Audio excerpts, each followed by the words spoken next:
Unlocking English, the power of possessive pronouns. Hello there!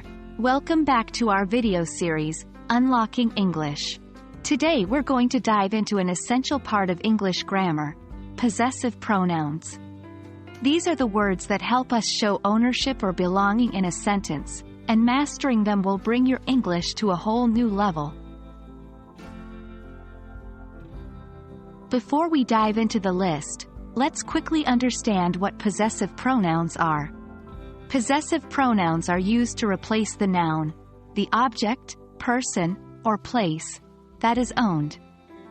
These are different from possessive adjectives, which modify the noun rather than replace it. But today, we are focusing on possessive pronouns. Alright, now let's get to the heart of this video. Here is the list of possessive pronouns in English. Mine. This book is mine. Yours. The decision is yours. His.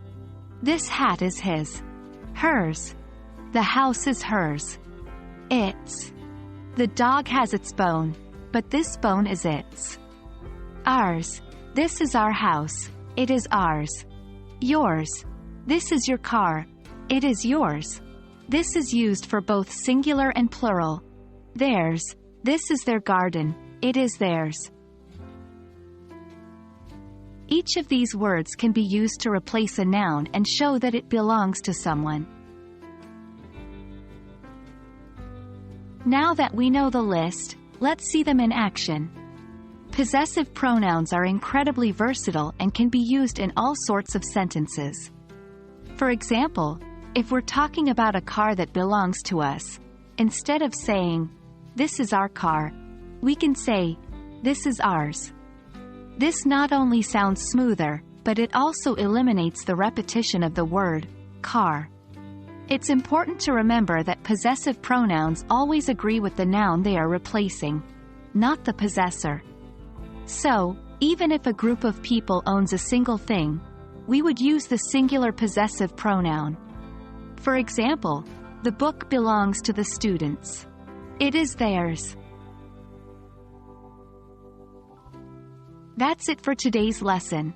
I hope this video helps you understand possessive pronouns better and makes you more confident in using them in your day-to-day conversations. Remember, practice makes perfect.